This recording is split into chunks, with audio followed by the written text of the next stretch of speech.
Right. Just deep.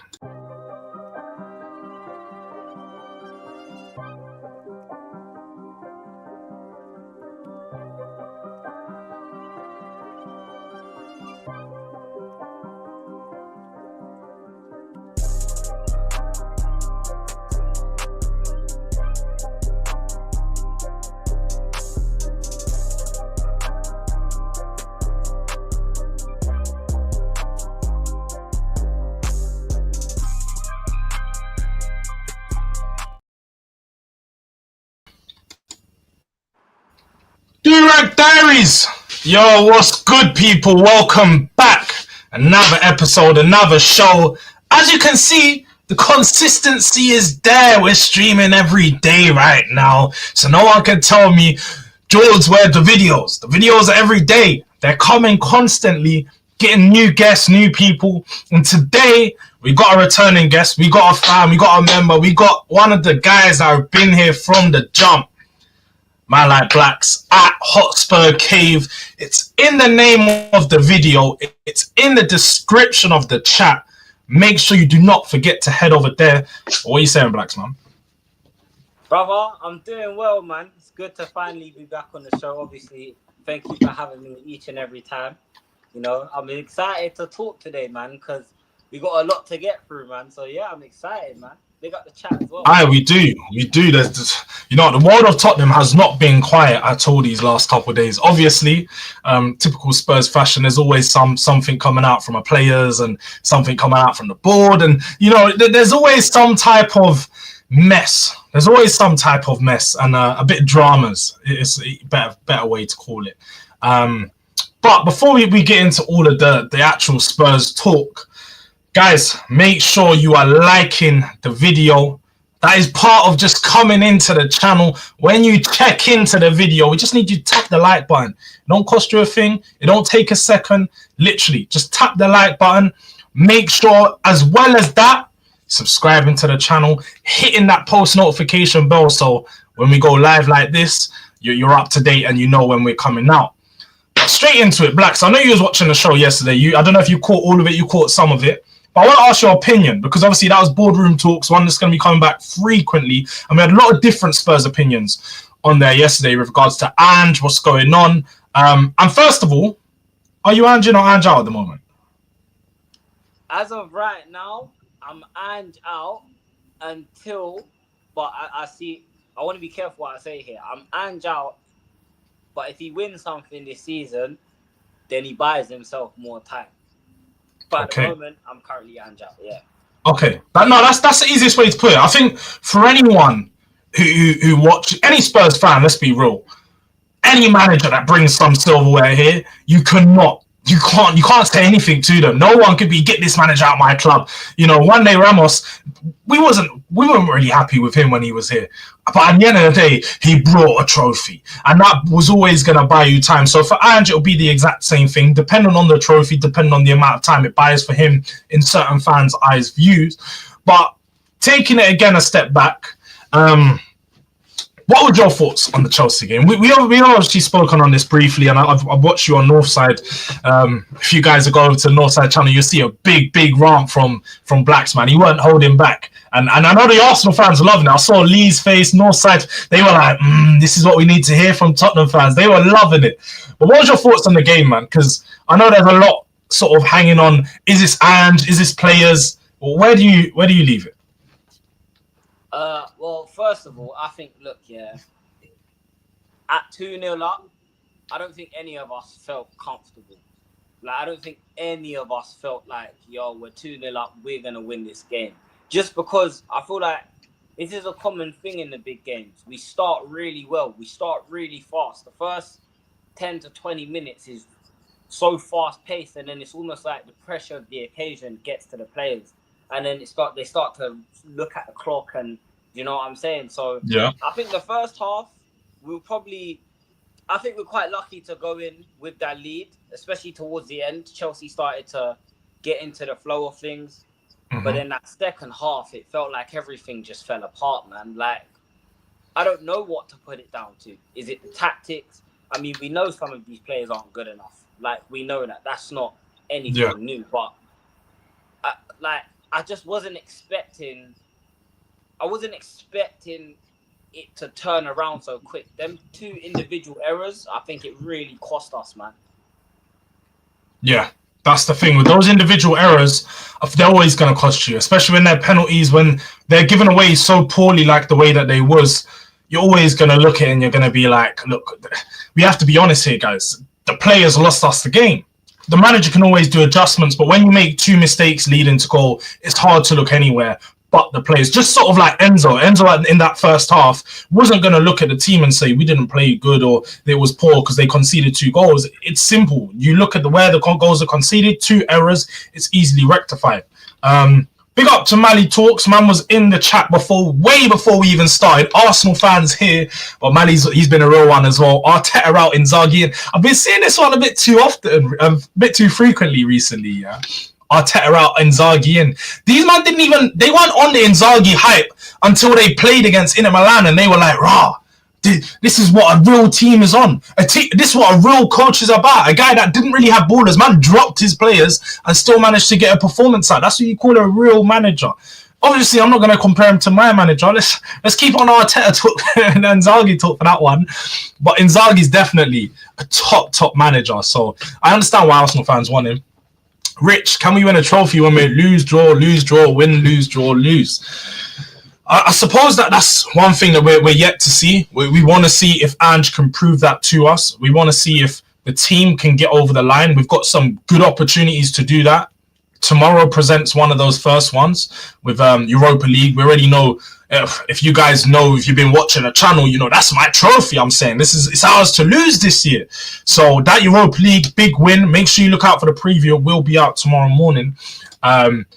And then Van der Ven out for 2 to 3 weeks. Romero out to 4 to 5. We are finished.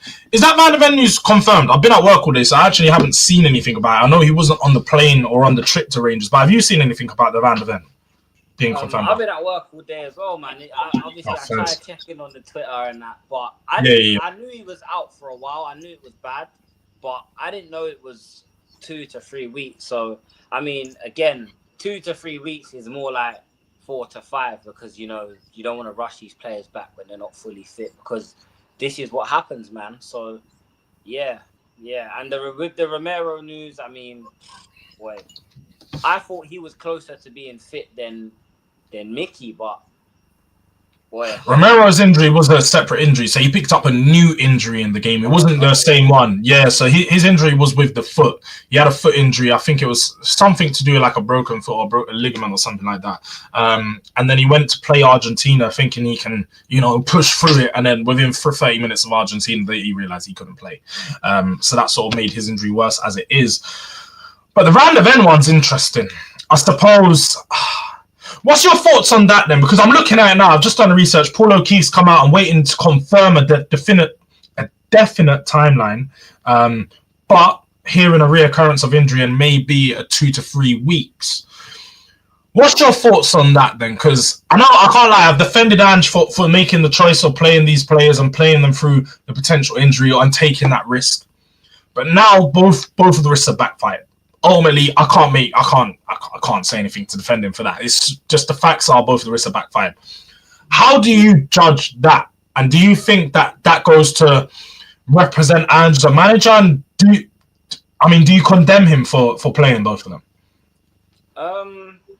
Well, I was personally saying play one of them. I said play the one who is closest to being fit, if that makes sense. Don't take a risk playing both. When I was in the stadium, me and a couple guys, we checked the lineup, and when we saw that both of them were starting, we were really shocked. But I don't necessarily think, look, it's either way, this was one of them ones where it was a bit of a double-edged sword because if it works, it works. If it doesn't work, then all hell breaks loose. But I think, if anything, this goes back to the recruitment, man. You know, 40 million on Gray.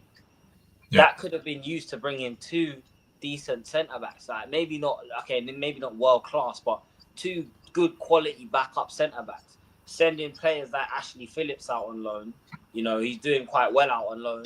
Another player who we could have really benefited from having. So, yeah, I definitely think that we're we're in a lot of trouble, man. We're in a lot of trouble. We've got United coming up as well, so. Do you know what? It's very definitely not a good position to be in, and I'd be lying if I said that I'm just gonna forgive Ange for making that decision. I was one that's defended him for it, so I do think that ultimately, if I was in his position, I would have spoke to the players, and if the players felt like they wanted to go through with it, I would have proceeded with it. I would have just simply said, look, we want the players to go through. But for both of them to come out with injuries, both of them to come off and be out for a lot longer than they was already planned for, it's not a good look. It's not a good look for Ange. It's not a good look for Johan Lang. It's not a good look for the club. Like you said, it points to a bigger issue that we don't have no centre-backs as backup right now. Ben Davies being out with that same hamstring issue, it's starting to point and look at the fact that Ange's system is going to cause us injuries. That's one thing I've always accepted, and with a high-intensity, high-pressing system, this is bound to happen. But for both of our centre-backs to be out already and then get a reoccurring injury off the back of that, it's not good, man. It's really not good, especially for Van de Ven, because like you said, I think I can survive without Romero. Romero, I'm one of his biggest fans. We're going to speak about Romero's comments next. We're going to actually divert into that. But I'm a big Romero fan, but the one thing I think all of us Tottenham fans can maintain is Van de Ven is more key to our system. We need Van de Ven because that high line, teams playing in behind, when you got Dragusin, when you got, I don't even know who's going to play next to him now. What can we do about that? What is Ange's solutions? What is he going to do? I'm interested to see. I don't think Archie Gray at centre back is really an option, and it shouldn't be one that he's looking to push. But if that's the only option, that is the only option. Rich, can we recall Phillips in January? Do you think? I don't believe so. I do know within loan contracts there is always a break clause, usually at the start, midway through the season, especially with young players, in the case that they're not getting enough game time. And it usually has to be a good reason, like an emergency or like that. It's not getting enough game time. Tottenham need a centre-back. It has to be a very good reason as to why you're recalling a player from their loan. But on the Ashley Phillips one, he's looked good recently. No one can doubt that. I do watch Stoke every now and then because I've got one of my friend's brothers plays for them. But he's only started for like the last 5 or 6 games. So they're not actually a strong team. They're not performing greatly in the championship. They're sort of mid-table championship. And I don't see him pulling out trees over there. He's not going to be over and exceeding expectations. So he could be an option. Like you say, we need options at this point. We don't even have a centre-back available. But whether he's going to come to Spurs and even look comfortable and even offer us a good, offer us what we want or what we need from a centre back, I'm not so convinced. But taking it on to Romero and moving on to the more pressing issues and like we said, a bit of the drama around Spurs. Have you seen his comments, or do you want me to read it out? You've seen it. Chat to me. What do you think of it? I know it's happy. For once in this guy's Tottenham career, he's done something useful, bro. You know what I'm saying? This is massive. This is massive. When you've got players coming out saying, look, what's the ambition? Where is the ambition? Yeah. This is massive because this is what the fans have been singing for the last 20 odd years. For the last 20 years of this owner being here. Where is the backing? Give this if you're going to bring in a manager like Ange, give him better players. Give him players that he can work with. Now, I'm not personally a fan of this gun-ho system, but I know that if we had decent players, if we had Johnson coming off the bench instead of starting, if we had Solanke coming off the bench instead of starting, players like that, Porro, Doggy, if we have these type of players as bench players, this is how you build a winning team. Do you know what I mean? So I was gassed when I saw it, man. I was honestly gassed when I saw it. I know there's going to be protests at the stadium after before the Liverpool game. So I mean, boy, this might be the turning point. I mean, I hope it's the turning point, but we know Levy ain't going nowhere, man. That's the thing. You see me, like, for one, to speak on Romero's comments, I love to see it. I think it's good to see a senior player come out and not just, he didn't directly call out the board, but indirectly pretty much put out there that Spurs haven't done enough to push on and do and exceed, go out there and actually achieve a trophy or achieve success. He admits and he knows as a Spurs player, he can see from above board. One thing that's been consistent, even Harry Kane, as Pochettino, all these people that have been consistent is Spurs have always fell behind our rivals. Chelsea were worse than us. They were better. Well, they won the Champions League in 2021, finished below us for the preceding 2 years, and then they're pretty much on course to finish above us this year. So they went up, they went down, and then they went back up above us, while Spurs is just up and down, up and down. And that goes to show that we don't have a linear improvement. Spurs aren't actually progressing in one line. It's always just one good year of a manager, a bad year, one good year, one bad year. And I'm not being funny, that reflects on what the board has been doing, the investment that they've been giving us, the belief that they've shown in this team. So there's only so much you can do. The one thing I will say, though, is from a board level, just trying to take my bias away from it, not look at it from a Spurs point of view, try and look at it from like a corporate level. It's not the best to hear those types of comments coming from a player that's not performing themselves. If you're doing a job and you go and complain to your manager that you're not giving me something to do my job right, or you're not giving me enough tools, but you're not even trying to do the job, you're just saying that, you're just using that as an excuse, you're gonna be told, what are you doing? That's the same as with Romero right now. So because Romero has been poor all season, we can all sit here and admit Romero's performances last year, he put an expectation up here is, can you maintain this? Can you really be a world-class defender? Can you lead our back line? And he got that role. He got given, captaincy. And I thought going into this year, we're going to see a whole new Romero. We're going to see the Van de Ven and Romero partnership take it to the next level. And we had nothing but, to be fair, the defense probably looked worse than it did at times last year. The same old silly mistakes, same old poor defending, same old 1v1s that we're losing. So it's not great to come from Romero. I think it probably should have come from a player that's doing well right now, like a Kulusevski. If he come out and said it, it's gonna bode well, because they're seeing a player that's putting in hard work, a player that's putting in performances, and they're gonna want to back him. But ultimately, it cares more about it just coming from a senior player at all. Whether he's using this to sort of potentially maneuver a new contract or maneuver a move away, that will be more interesting to see how that plays out. But ultimately, you can't be mad at a player if they're not happy at a club for calling it out and pretty much, letting the fans know, look, we want to see more. I'd be happy to stay at Tottenham, but I just need to see more. I need to see more belief. The Alex Scott experience, big up to you, my bro. Good evening. We're in talks for Angel Gomez and Johnny Davis. Johnny David and Bissouma apparently on the way out. I have seen the news regarding both of these. Angel Gomez is one player I'm very, very excited about if we could bring him in. He's class. When you talk about someone who can play that deep line playmaker role, and yeah, I do think that balling inside of things, he isn't the best. But when you need someone to build out the play from the back in a system like ours, somewhere where you need someone that can control the game, someone who's got that pauser on the ball, they're going to put their foot on that ball, sometimes not just play it so quick, move it around, shift it to side to side. Angel Gomez has got that. Angel Gomez has got the ability to control games. I've seen him at the under-21s quite a lot for England. Haven't seen him too much for Lille. I'm not going to sit here and lie. I've seen him at England more than anything, but he looks really impressive whenever I've seen him in those games. So I'm excited about the potential of Angel Gomez. But what do you think of either signing and Johnny David in particular? Look, I won't pretend to know that I act like I watched the French league. I honestly don't. I know this Johnny David brother. We was linked with him last summer. Years, bro. I've been linked to him for about 4 years, bro. I'll be so real. What I'm saying. It's like, I don't get excited when I see these links no more. We were linked with what's it called? What's his name? Eze. We was linked with Neto.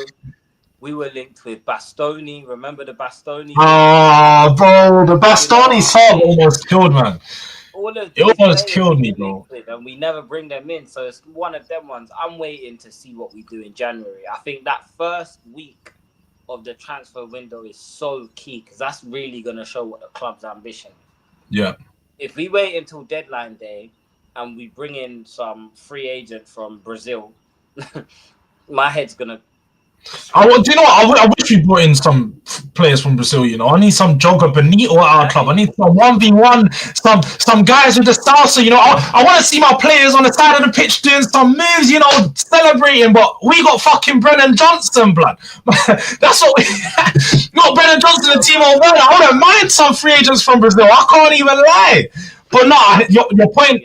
I get your point. I get the point you're making. I think the biggest problem for us, especially in January, has been we wait too long to bring in players. We wait until the back end of January, and then when we do eventually start targeting players, they make the excuse that, our original targets weren't available. Well, they're not available because, for one, you let other clubs pick them up because you take too long to negotiate deals, i.e. Luis Diaz. You know, he was only in for Spurs. We were negotiating a deal for 3 weeks. Liverpool come in, deal's done. 2 days later, bang. That's what you need to do. That's what a club should be operating. It's let's get this deal done as soon as possible. And like you said there, I need to see the intention within the first 2 weeks. I need to see moves in the first. In fact, the first week, the first couple of days, I should be seeing Spurs are in talks for this. Spurs are putting in a bid for this. This is what I need to see. Not Spurs are interested. Not Spurs are looking at. Because, like you say, I see this every year. We all buy into the players. We all start getting convinced that we're signing certain players. And, you know, you just got to look at this summer. I don't feel any of the players that come in Spurs were linked to prior to the summer. We wasn't looking at Dom Solanke prior to the summer. We're probably looking at him, but there was no interest that was coming out. Same for Odebert. Archie Gray was the one where you could see it sort of lingering around. But outside of that, most of these players that come in was all last minute things, and we never knew anything about it. So I wouldn't buy too much into the rumors. Like you said there, it's just one of those things as fans, you know, we like to do. It's nice to think some good players are going to come Spurs' way, but it's good to be realistic and just sit back and not buy too much into it, especially with how we know usually January goes. Let's see here. It's going to be Hyuk. You mean Yamin Hyuk? He comes in anyway. He's going to be in before January. He arrives next week. I think it's like December 19th or something like that. He should be here. He'll probably be in the stadium for that Manchester United game. You'll probably see the cameras behind him. I think that's that game or the Liverpool one. He'll be announced at the stadium. He'll come and do a halftime walkout, pre-match walkout sort of thing. Say hello, 100%. But that is an interesting one. Cardozo. Now he's a player who we've got to buy. I don't even know how to explain it, man. We've got a clause to match anyone who puts in a bid for him next summer, but we also have a sort of a release clause in for him as well. Like, so there is an already agreed fee of what we can pay for him if Spurs want to go in for him within like the next year or so. He's a number 6. He's a type of profile of player that we need in the squad right now. So it would be interesting to see if Spurs do potentially go out there and do any business on that side of things. But on, you know, players outgoing, what do you think of this news regarding Basuma?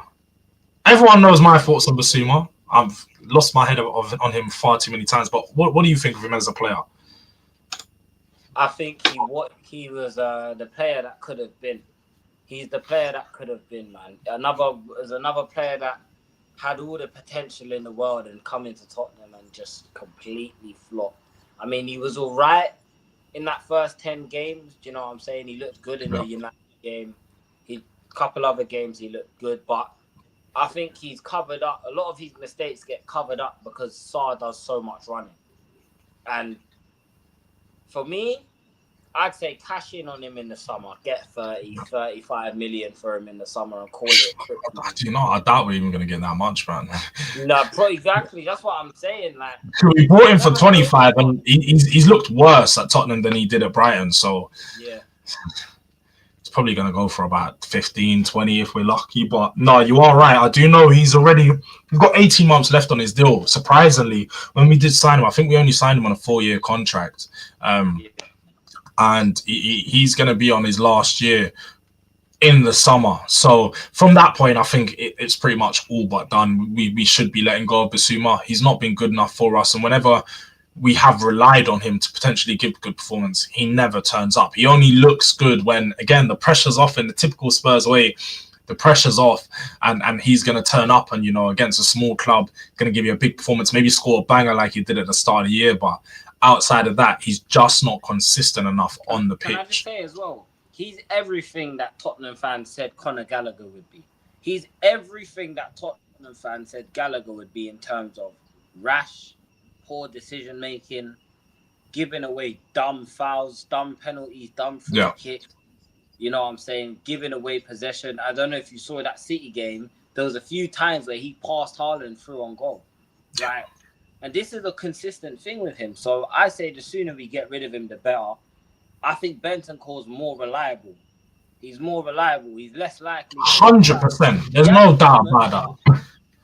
No, Bentancur is gravy, man. Like everything he did on the ball, especially, that he's a real ball. The only thing is with Bentancur, I don't think he's a 6. He should be playing in a double pivot. He should be playing with another 6 behind him and put Bentancur in that 8, and he can control the game. He's going to move the ball well. His off the ball work is really good as well. I just think he needs to be next to someone so he can do the up and down roll, so they can swap, so they can do it together. Because the problem with him is when you just sit him down at the back, he does tend to drift. I feel like he likes to go forward. He likes to play that ball forward and drive up the pitch sometimes. So we definitely need someone to come in and play that role with him. But like, I think, where did I see Scott Alex say it?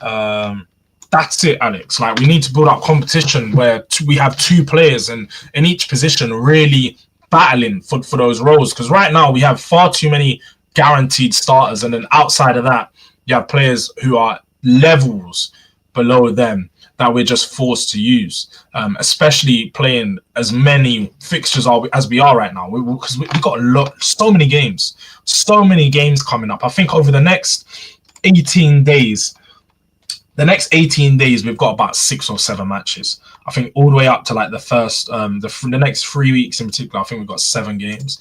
So it's a lot of matches, a lot of football to be played, and not a lot of legs, not a lot of squad. So we're gonna have to see how we manage to work through that. And Gomez and Davids is our level at the moment. I don't think Davids is our level. I don't think he starts over Solanke. But he could come in and be a competition. But I'm not looking for competition. If we're gonna sign another striker, bring in a player that's actually gonna challenge Solanke, like a Mateus Cunha. David, do you know what? Let me check that. I'm gonna say 25. Because I know he was young when we were first looking at him a few seasons ago, he was a young baller. But there's no way he's still early 20s. There's absolutely no way. Let me just check. 24, 25 in January. Yeah, 25 pretty much. So he could push Solanke though, man. He could push. I think that young hunger is what we need, man. But we still need the quality as well. This is what I think we've really poorly spent, Jords, man. We've spent money so poorly because we need players that, like you said, are going to push to challenge the players in the first team. And we don't have that. The drop-off is too massive. So, man. No, that's what it is, exactly. The squad building hasn't been good. Johan Lang needs to accept that the youth strategy that we went with on in the summer just didn't work. You know, going full youth and no experience, no leadership. It's not sustainable. You can't do that consistently because ultimately you're going to see what happens this season. The mentality is not there. The players aren't going to be able to push through certain times because you need leaders on the pitch. You need like a Henderson sometimes. Who was saying? I think Jay was saying yesterday, like you needed a little Jordan Henderson to be on there. Even though they're not the best, they do the basics great. But the one thing they have is mentality to lead that team. Nah, don't be crazy now. Don't go. Max has lost his mind. Man said Hendo in 2024. He's not going to cost nothing. I say we could do a lot worse than Jordan Henderson. Cheap. January. No, you haven't seen him play, man. This guy went over to, what is it? Al Ettifaq. Got pretty much wasn't enjoying his life over there, and then went over to Ajax. And I heard the Ajax fans hate him. I don't know if he's still at Ajax. Honestly, I'm not opposed to it. I hear it. I do not, for mentality wise, I hear it. But outside of that football, I don't know. Seeing Hendo on my pitch would definitely infuriate me. Rich, I'm worried about Biss's mentality. Huffing, man's chuffing on those balloons. That's why you can't run a 90-minute game. Trust me. Basuma is brilliant if he knows his role. He's been mismanaged in a faulty system. I don't think so. I feel like Basuma's been here for long enough to where we've seen him under Conte, we've seen him under we see him under Mason, we see him under Stellini, and we've now seen him under what do you call it? Postecoglou. So he's played. Well, it's fair to say Stellini and Conte were together. So let's just say he's played 3 systems. He hasn't looked good in any of these systems. He's had good performances and he's had good spells for like 2 months or like a month. That's probably stretching it. I think the 10 games when we started off good last year was the best spell I've seen for Basuma at this club. Onwards from those 10 games, when he got that red card at Luton, I think it was, and then he got the second red card. Was it at Chelsea? Did he get the red card? No, Chelsea. I think it was. It might have been Chelsea because it was either Chelsea or another one, but I know he had a second red card not long after. That's where his whole Spurs career went back down to shit. Like those red cards killed him. He was out of the team for a while. Then he went away to Africa Cup of Nations. And do you know what? It goes to show you even more. He got dropped by Marley. How can you be a player of Marley in the Premier League and not get called up to your national squad, bro? That's crazy. That is crazy. Man's got man in the African League, literally in the Mali League. Got man in Iceland and them places getting called up. But man playing Premier League for a top 6 club in Europa, in Champions League, playing Europe, can't make the squad. Come on, man. Come on. That goes to show you enough of where he's at right now. Yeah. That for me goes to show you more than enough. But let me just get through a couple of these. Alex Gomez. I'd be happy with Gomez if you say he's really good on the ball. He's really good on the ball. Here that Alex said he's a good squad player to sell. That's why I think we should sell him now before he completely kills his transfer value. That's it. Anything for him. That is it. We do not want to kill his transfer value to the point of where we do the typical Spurs way. We're just going to have to release him for 5 mil, or we're just going to have to terminate his contract, or that's it.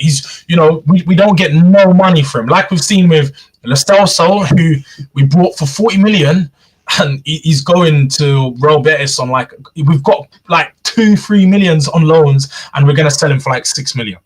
And we've got Brian Hill, who again, pretty much spent 40 million on him because it was Eric Lamela plus 25 M's and euros, and Lamela wasn't terrible at all.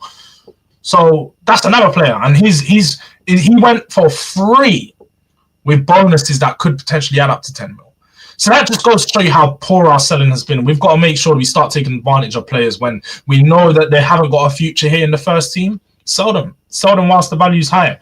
But taking away from transfers, because can go on all day about transfers, and as I said, January, you guys are going to have enough of transfer videos. We're going to be doing them every single day pretty much, so we'll wait till then to really go into it. But for now, we've got a game tomorrow. We're going away from home in Europe. One that away from home has not been pretty for us under ANGE at all. In Premier League, in Europa League, it's not been good. We obviously know what happened in Galatasaray. We're probably going to have to put out a similar team for this game against Rangers. How are you feeling for that one, Blacks? I'm not confident, bro. I'm not confident. I think it's fair to say that we could be cooked here, because that stadium, if anyone here has been to the IBROX, you will know, on a European night at that stadium, it rocks. And these players have already showed us that they don't necessarily have the mindset and the mentality to get through tough situations. When the going gets tough, can you know what I'm saying, hold your bottle, hold your nerve? And these players ain't shown us that this season, man, or at least under ANGE. So I'm expecting this to be really difficult. The squad is thin. I know we do have Bentancur back, which is a plus. It gives us a chance to rest. Probably Saar, I would be expecting to rest. I'd be expecting him to rest Saar. Yeah. So, yeah, this isn't looking good, bro. I'll be honest. This is not looking good. I think we'd be lucky to get out of there with a point. I'll be real. But if we can get 3 points, if we can nick a last-minute Brendan Johnson winner, you know what I mean? I'm here for it, bro. Man said the Iron Brew will be flowing tomorrow at IBROX. I know, for real. They're going to be having it off tomorrow. And do you know what? One of the things that you forgot to mention, why it's going to be extra rocking, they hate ANGE. They absolutely despise Ange. People don't deep. This was the man that came into their league off the back of the dominance they had under Gerrard, took away the title from them, and so it dominated the league. They won everything in Ange's time there. So this is a game where they're going to be looking at not just to kill Tottenham and take some points away from us, because we're behind them we're level on points with them in Europa League, but we're 9th, they're 8th. This game is a must-win for us to make sure that we get into that top 8 position. But they're going to be extra up for it. These players know Ange. They know the system that Ange is going to be playing. They're going to want to get back for it. And plus the fans, like that stadium is going to be loud, rocking, electric. Like that's, people don't understand when you go to like these, especially foreign stadiums, but a stadium like Rangers where it's iconic. Rangers is an iconic team in the culture of football. Even if people from Germany, people from Switzerland, they know Rangers. They're gonna know about the Rangers and Celtic rivalry. That's how big it is. It's the old firm. So this is one of those games where, as much as I want to sit there and say, we're Spurs, man, this is Rangers. We should not be losing at all. We shouldn't even be worrying about them. There's so many other Spurs, man. We are Spurs, man. This is Rangers. Like, you know what I'm saying? We're Spurs, man. That's why I'm not. No, but that's the point, though. We're Spurs, bro. This is Rangers. Rangers? Spurs, bro. Spurs. You say Spurs got some that little extra chest in your mouth. Like, you got to feel it when you say Spurs. This is our club, bro. But no, you're all right. It's Spursy fashion. We could potentially drop points in this one. But I'll sit there and say, I'm feeling confident. I feel like the last couple games, the last couple results haven't gone our way. But this is a game where you can look to build confidence. It's one of those games where you can look at the players and look, we need a refresh, we need a restart.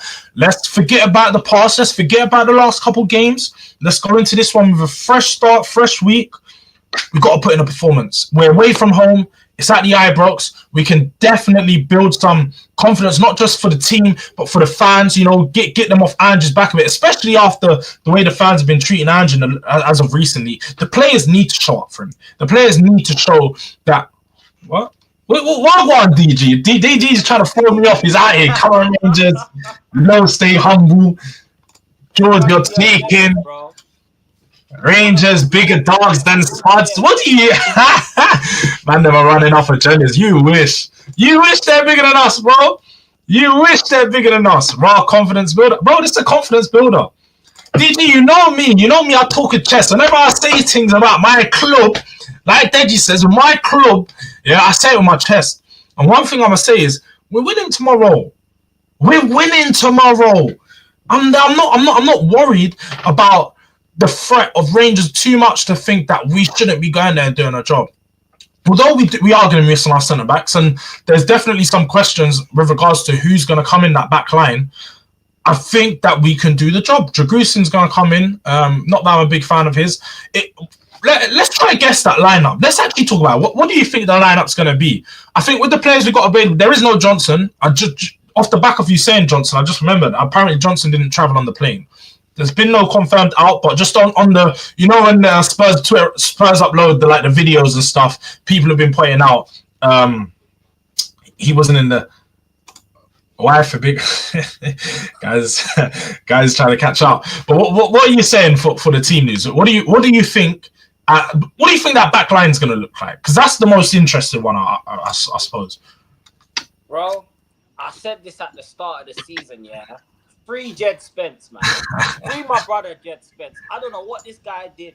Bro, he's not in Europa League squad. He can't even play this game. I would have loved to see Jed Spence have a run out today, man. Honestly. But I think we're gonna have obviously that daddy long legs in goal. You know what I'm saying? That big hunk of nothing. I hate him so much. Left back, I'm expecting to see. Come on, bro. DG, you know what's happening. Is Porro fit? Porro's fit. Porro's fit. Left back. Udogi's definitely getting dropped though. Udogi has been far too leggy recently. I wouldn't be surprised to see, because I know in these Europa League squads you can throw in, you can bring 16-year-olds, 17-year-olds. So I wouldn't be surprised if he does potentially throw in a young G at left back. But Do you know what? It's interesting to think of it now because Udogie can't play. He's shown that in the past couple of games he's really suffering, fitness wise. He's really suffering. I feel like Ange is running him into the ground. Right back, I think Porro sort of picks itself. He's gonna have to play, and plus he was dropped for Archie Gray in the midweek game against Bournemouth. He was dropped in that game so he could rest for the Chelsea one. So I think Porro starts. I think we see Dragusin in the centre. It's likely Archie Gray is in that centre back. And if Archie Gray's in at centre back, then he's going to have to bring someone young in to play at left back if Udogie isn't cleared. Now, he might take the risk with Udogie. Nah. And that's the one thing people would have to admit is Ange is never going to go free at the back. It's never going to suit Ange's system. I think, obviously, me judging it as just as a fan, I do think free at the back is an option we should look at potentially. But I don't see Ange ever going to a free at the back. So I think what we're either going to see is Gray playing in at centre back and Udogie at left back, or it's going to be Gray at left back and someone else coming in at centre back who, to be honest, I don't know who. I don't know what Ange is going to do for that option, but I definitely think he needs to learn from Romero and Van der Ven and not overplay Udogie, because if Udogie goes out, we're pissed. We're literally fucked. I think we could see one of the midfielders play at centre back. I think he might take a risk, and play one of probably the most likely would be Basuma. I think he might do that. I knew you were going to say that, but if he does that, bro, I'll never forgive him. Don't that challenge on the weekend summers up. Not even that challenge, because he does it all the time. But those are the types of challenges that sum up why he could never play in a 6-for-1 or play in centre back, because he's too rash. He knew, we all saw, he made up his mind he was sliding 5 seconds before Caicedo even got there. He was just running, and just started sliding from early. And it was like, bro, why? What? I remember just sitting there. I was like, whoa, bro. What made you even think this is a good idea? And then putting up apology. Fuck your apology, bro. Mons, he can take that apology and shove it up his ass, because I'm tired of seeing players apologize for performances, apologize for mistakes. Don't make them in the first place. Don't even give us a reason to see you apologize. Sorry. But taking it forward into the midfield, you said that Bentancur is going to start. Yeah. I think Maddison starts this game as well, off the back of being dropped for Chelsea. And it'd be interesting to see if Bergvall comes into the middle. I think Bergvall might come in at that point. Bergvall, Bentancur, Maddison. And then that front line. Do you think Lancashire starts? Do you think Lancashire comes back into the fold? Yeah. I think Dom is, you could see, man, he's not looking good at the moment. He's tired, bro. And don't listen. People are talking about the lack of goal scoring at the moment. I know he scored against Chelsea and whatnot, but he's doing so much work, bro. He's almost doing the work of the whole front three. So I'm not expecting him to start. Or if Ange starts him and he gets injured, sack him, because that's suicidal. That's a suicidal thing, bro. You know what I'm saying? So I think up front, he's going to go with Sonny. He's going to play Werner off the left. And I think Decky will be on the right. I hope, obviously, Decky can get a rest. But look, man, we're struggling. And we don't know when Moore's going to be back. Obviously, get well soon, Mikey. I know he's really unwell at the moment. So I do wish him a speedy recovery and whatnot. So, 100%. Yeah, I think that's it. That's the front three we're going to see. Just going to the chat. Enacoma thinks Gray at centre back, Sarr at left back. Yeah, let guys in the chat, man. Let us know what you guys think the lineup's gonna be, man. Because I'm very I don't know, man. I really don't know what way to go with it. I think with regards to that front line, I wouldn't be surprised to see Solanke in there because the level of competition is a bit high. But I do agree with you. I feel like there needs to be some acknowledgement from Ange that, look, this weekend was a shit show. We can't have players, coming back from injury, getting injured again, and players being run into the ground because, like you said, the first 20 minutes, high intensity, high energy. After that, it was like the players are shit themselves. There was nothing there for the last 15, 20 minutes of that half. And then again, start the half, high energy in the second half. And then it fades out for a bit. And then right at the end of the game, when it's 4-2, high energy again. We don't need the phases in the game. You need them to keep a sustained level across the full 90 minutes. So definitely needs to be changes. Definitely needs to be changes at front line. But I wouldn't be surprised to see Lancashire thrown in there. And you know what? I'm gonna say again, Kulusevski probably needs to get dropped, come off the bench in that game. And if we didn't have Timo, I would have said Johnson and Mikey, and not Johnson, Son and Mikey Moore starting. But it's gonna have to be Son and Timo. I'm praying that that's going to be enough to get over against Rangers, but I'm not going to underestimate Rangers, man. I do think they're obviously a decent side, but it's going to be an interesting game. I feel like being shameless about Spurs, just like you do every NAF show. Remember all those things you said about Chelsea at the start of the season. I do every single thing. What did I say, Joel? Remind me what I did say about Chelsea, because I don't actually think I said anything crazy. But if I did, I may have. Like you said, sometimes I'm shameless. Sometimes I'm going on my rants. We're rival shows, bro. That's what it's there. Never a foul. Rivals, not virals. We're there to just go at each other. So if you guys are going to see me getting onto my rivals, that's why. But if you want to know my true opinion and you want to know what I really think, come over to Durag Diaries and we can have a chat. We can go through it in more detail, because this is my channel. And we control things over here. And if you don't want to watch my opinion on my channel, you can go see Black's opinion on Hotspur Cave in the title, in the description. Make sure you don't forget to go head over there. Not using Spencer's and Regulon is not Regulon. I'm not including Regulon in that one. Not Regulon, nah, he's trash. But he's washed, bro. Regulon's been here since Mourinho. Like, deep it, Mourinho. Man's been under Mourinho, Conte, Mason, and Postecoglou, and none of the managers have rated him. He got dropped under Mourinho towards the end of his tenure, so none of these managers are rating him. There's a reason why.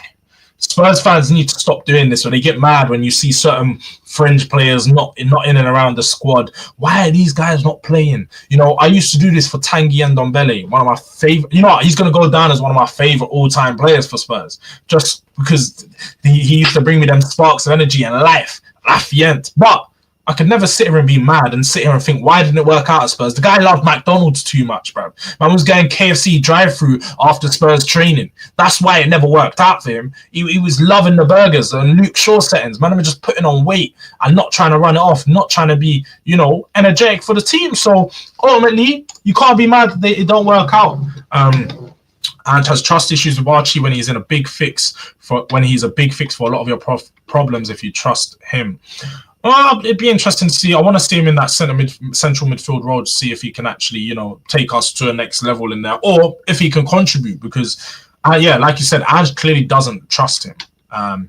What do you think about this actually? Because Maddison, on the paper, if people don't know, he's got the highest GA contribution. I think it's 11 or 12 GA, just above Solanke and Son, who are both on 9 and 10, I believe. Do you think that his GA represents how good he's been this season, with him being our highest contributor? I think it sums him up as a player. I think he's quality. Listen, we know the quality that bro brings. He brings a lot of quality to this squad. That creativity that we haven't had since Ericsson. But he relies too much on confidence. And what I mean by that is the moment, like, little things can knock this guy off of form. And that's my biggest thing with him. I think half of those stats, I'm not even going to count, because I'm pretty sure he got 2 of those goals against City. So it's like, yeah, in moments he's good, but he's not consistently good enough and reliable enough for us. And I honestly think, listen, this season is the season where it's make or break for him. If he doesn't perform this season, then he will have next season, obviously, and then the Spurs fans will be looking. I don't even think he should have next season. I feel like if he doesn't perform this year, Maddison probably needs to be looked to move on. And if he's not moved on, he's going to be phased out of the squad. So it's whether he acknowledges what's best for his career going forward, because that, pushing on to 28, 29 years old, do you want to be at a club and be a... Yeah, like this was your last big move, essentially. If you don't prove yourself at Spurs, you're only going to go backwards. So he needs to look at it from that point of view. If this team isn't working out for me at the end of this season, I don't really think that it's going to get much better. Let me start to look elsewhere. I feel like his role is sort of getting sucked up by so many other players. Bergvall potentially in the future. And Kulusevski right now, he's completely taken his role in that team. So seeing him dropped so many, so often isn't a surprise to me. Like you said, he is that type of player that can pick up goals, can pick up assists, and has that impact in the final third, just not consistently. And he doesn't do it. He doesn't create those chances consistently for us in game. And this takes me to Joel's point where he says your attack being better than ours because of our shameless Opta stats. When I talk about Tottenham's attack, I look at the stats, and the stats show me in the build-up, the way that we play, we're one of the most dangerous teams to break a team down. We can score a lot of goals if we had good finishers. But ultimately, Son, I'm not going to say he's fell off a cliff, but Son isn't the Son of 3 years ago. He's not that world-class finisher. He's not the guy that used to light City up every single time we played. He's not that same player. Solanke can finish, but I highlighted in the summer, like you would know, Joel, is he's not a natural finisher. He's not a natural born killer. He hasn't got that to his game, so he can find pockets and he's going to pick up goals here and there, but he's also going to miss chances. I know that about him. That's one thing we have to expect. And then you look at the other players, Timo Werner, Brennan Johnson. Brennan Johnson, I'll say that's one man that I've shamelessly defended at times because of his effectiveness in front of goal. The fact that he's managed to score 10 goals this season already, it goes to show that I wasn't wrong in saying that he gets goals. But ultimately, I have maintained when I do say that is I don't rate him as a player. He's not my type of player. I would much prefer to have a Savio who scores no goals, but he's going to beat their man every time and put a good ball in the box than have a guy that can't beat his man for shit and is only going to get on the end of a ball, especially as a winger. So with regards to Brennan Johnson and that side of things, that's where I look at it. And Tottenham's attack, it can definitely improve. Chelsea's attack has only been the best attack in the league as of 2 to 3 weeks where you've had high scoring games. But outside of that, we've seen your attack, not been that great, missed a lot of chances too. But I'm not going to sit here and diss Chelsea, man. You guys are above us right now. You're doing your thing. You're second in the league. So, keeping those conversations. Alex put a really good comment. He said we're constantly overcrowding Maddison instead of allowing the players a 10. I agree with that, Alex. That's a really good point. I understand. But the problem with this system is it's not built around having the ball at your feet for very long. It's move the ball. We move the ball, quick pass and move. He's a player who needs to get the ball at his feet, look up and scan and analyze what's going on around him. He needs time on the ball. Yeah. And a perfect example is at the North London derby, because this happened right in front of me last season, at the Emirates. He got the ball from Vicario and he's put his foot on the ball to stop the ball. Jesus is right behind him, snapped at the chance. And that could have been you know what I'm saying? He could have conceded straight away. So I think that he's not really thriving in this system that much. But then again, it's up to him to say, look, is this really where my future is? And if this is where my future is, I need to get my shit together. 2 seconds, bro. I'm coming back. You keep them in stay. Yeah, no, that's cool. Yeah, that's what I mean. Johnson is one of the worst. He's no good for Maddison. Now, I understand what you guys are saying in terms of not having wingers that are necessarily confident in terms of beating their man. But I believe that's just the direction that the club have chosen to go with, man. Young wingers that are more athletes than they are footballers. Do you know what I mean? And unfortunately, I can see us bringing in a lot more players like that, Alex, man. Their movement is terrible. You're spot on. Do you know what, though? When you say that about the movement and so on, because that's what Alex said as well. He said they don't make intelligent runs for him. Johnson, I'll give it to him. I think Johnson makes some decent runs at times. I mean, the goals he's scored are usually off the back of him making some really good movement, opening up and finding some space down the flank. So if I'm going to give him something, his movement is definitely decent. And same for Werner. I think he gets himself into good position. The problems with these players, Alex, is Maddison can make the good pass, but once the ball finds themselves out to them, the attack's going to break down because either the players are going to turn back, slow the game down, or they're just going to lose the ball. So that's probably where I'd say that the attack fails on that sense. But back to what you said about the midfield being crowded, I do get what you mean. With so many inverted players and inside forwards, it's crowded in the middle of the pitch, and you can see that when we attack and we play against teams with low blocks, we've got like 5-6 guys on the edge of the box, all within that sort of tight space, but no one's making the overlapping runs, no one's doing the inside, no one's doing all these different runs. There's not enough chaos being created on sort of in front of the defense for them to move and sort of open up the pockets and the spaces. So in that sense, I hear what you guys are saying, but I need to see more from Maddison, man. I need to see more from Maddison. That's the thing, because look, he's almost at 100 GA and he's only just turned 28. I hear you, but Alex, man, you can't just look at the GA, because as we've seen this season, the GA is good, but his performances aren't consistent. He's had a couple good performances. I could probably sit there and say City was decent. I think the Everton game, he had a good game. I think Brentford, he had a good game. I remember that 3-1, the Brentford game. United game, he was good as well. United growing into the game. Growing into it. He had a good second half. Yeah, good second, and that's what it is for a lot of these games. He's had good halves of football, but then one half. I know Maddison tends to get taken off in the second half, so that's probably one grace I can give him. Ange doesn't let him see out games, but there must be a reason why Ange doesn't let him see out games, because he's a captain. He trusts him enough to make him captain, but he doesn't trust him enough to perform across 90 minutes of a football match. So clearly, there's a reason as to why for that. But before we do, end up on the show and finish. Let's get your score predictions for tomorrow. How are you feeling? Because you say you're not really confident, but I can sense there's a little bit of we might win in there. So what are you saying, Black? So are you going to pull it away, or Rangers got something for us? I'm going to keep it a buck. I think we might. I think there's every possibility we can nick something. We've seen this team do it time and time again, bro. 100 minutes on the clock, 97 minutes, 94 minutes. 92, we can pull something out back. That's not where my concern is.